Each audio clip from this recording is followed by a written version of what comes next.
Welcome guys. आज की इस वीडियो में हम एक ट्रेडिंग स्ट्रेटेजी के बारे में जानेंगे, जिसमें हम sport level plus bullish engulfing candlestick pattern plus 200 EMA का यूज करेंगे।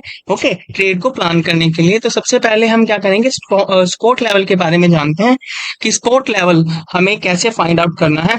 मान लीजिए कोई प्राइस एक्शन हमें चार्ट पे दिखाई दे रहा था, जहां पे इस रेंज को देखिए, इस रेंज को, इसके अंदर देखिए फर्स्ट टाइम जो है प्राइस ने यहाँ पे टैप किया, उसके बाद फिर से ऊपर की तरफ थोड़ी मूवमेंट दिखाई और फिर से इस लेवल पे आके इसने प्राइस ने क्या किया, टैप किया इस लेवल को, सपोर्ट लेवल को।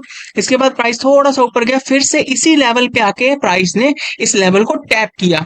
ओके, फिर से ये थोड़ा सा ऊपर मूव हुआ, फिर से यहाँ पे आके देखिए ध्यान से, यहाँ पे इसने फिर से टैप किया। अब इस जगह पे अगर हम ध्यान से देखें तो हमें बुलिश एनगल्फिंग कैंडलस्टिक पैटर्न बनता हुआ दिखाई दे रहा है। फर्स्ट कैंडल ये वाली है, रेड वाली।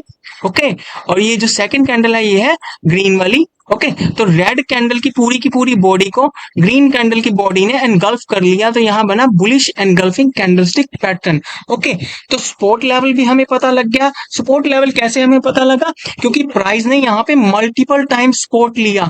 अब कभी भी प्राइस अगर किसी लेवल पे मल्टीपल टाइम सपोर्ट लेता है तो वो एक स्ट्रॉन्ग सपोर्ट लेवल बन जाता है। ओके, तो हमने सबसे पहले एक strong support level find out किया। उसके बाद देखिए ध्यान से, इसी सपोर्ट लेवल पे प्राइस के आने का इंतजार किया, जहां पे जो प्राइस है हमें क्या बना के दिखा रहा है, बुलिश एनगल्फिंग कैंडलस्टिक पैटर्न। अब इसके बाद तीसरी चीज जो हमने इसके साथ कंबाइन किया वो है 200 ईएमए। अब ये जो ग्रीन लाइन आपको दिखाई दे रही है ये है 200 ईएमए। अब कई बार क्या होता है, जो स्टॉक होता है वो क्या करता है, अपनी 200 ईएमए को एज अ सपोर्ट लेके चलता है। ओके, अब मान लीजिए अगर हम इस 200 ईएमए को एज अ सपोर्ट कंसीडर करें, तो ये देखिए ध्यान से, ये जो कैंडलस्टिक पैटर्न बना है एनगल्फिंग, ये इसके आसपास ही बना है। तो हम इसको भी ऐसे कंसीडर कर सकते हैं कि ये जो कैंडलस्टिक पैटर्न है वो 200 ईएमए के बिल्कुल पास आके बना है। अब पहली बात तो ये कि ये जो कैंडलस्टिक पैटर्न है वो एक support level, strong support level पे बना।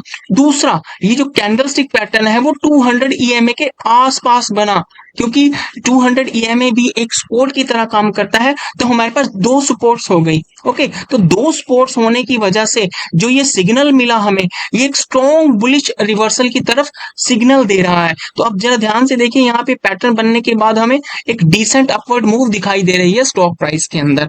तो ये हमारी स्ट्रैटेजी थी, जिसने हमें क्या किया, सबसे पहले हमने स्ट्रॉन्ग सपोर्ट लेवल को फाइंड आउट किया। एक स्ट्रॉन्ग सपोर्ट लेवल कैसे फाइंड आउट करेंगे, जहां पे प्राइस जो है वो मल्टीपल टाइम्स क्या कर रहा है, टैप कर रहा है, और उस पे आने के बाद, टैप करने के बाद ऊपर की तरफ थोड़ी सी मूवमेंट या डिसेंट मूवमेंट दिखा रहा है ऊपर की तरफ। ओके, अब उसके बाद हमने देखा कि दोबारा कब जो प्राइस है इस लेवल को टच करता है और वहां पे एक बुलिश एनगल्फिंग कैंडलस्टिक पैटर्न बना रहा है, और जहां पे इसने ये कैंडलस्टिक पैटर्न बनाया, क्या उसके आसपास इसके 200 ईएमए है या नहीं है। अगर वो 200 ईएमए इसके आसपास है तो ये क्या है, 200 ईएमए जो है हमारी एक सपोर्ट की तरह काम करती है कुछ स्टॉक्स के अंदर। ओके, यानी कि जब स्टॉक प्राइस है जो इस ईएमए के पास आता है तो वहां से रिवर्स होने के चांसेस ज्यादा होते हैं। तो हमारे पास दो स्ट्रॉन्ग सपोर्ट लेवल हो गए, पहला तो ये वाला और दूसरा हमारा 200 ईएमए। तो यहाँ पे इन दोनों सपोर्ट लेवल के आसपास जब ये बुलिश एनगल्फिंग कैंडलस्टिक पैटर्न में बनता हुआ दिखाई दिया, तो हमें यहाँ से सिग्नल मिला कि एक स्ट्रॉन्ग अपवर्ड मूव आ सकती है। ओके, तो अगर आपको ये स्ट्रेटेजी के बारे में जान के अच्छा लगा हो तो प्लीज लाइक कीजिएगा चैनल को, वीडियो को, और सब्सक्राइब कीजिएगा चैनल को। ऐसी और भी वीडियोस आएंगी इस चैनल के ऊपर, so please subscribe, make sure you subscribe the channel, कि आपको ऐसी इंटरेस्टिंग जो ट्रेडिंग स्ट्रेटेजीज है उनके बारे में पता चलता रहे कॉन्टिन्यूसली। तो थैंक यू वेरी मच।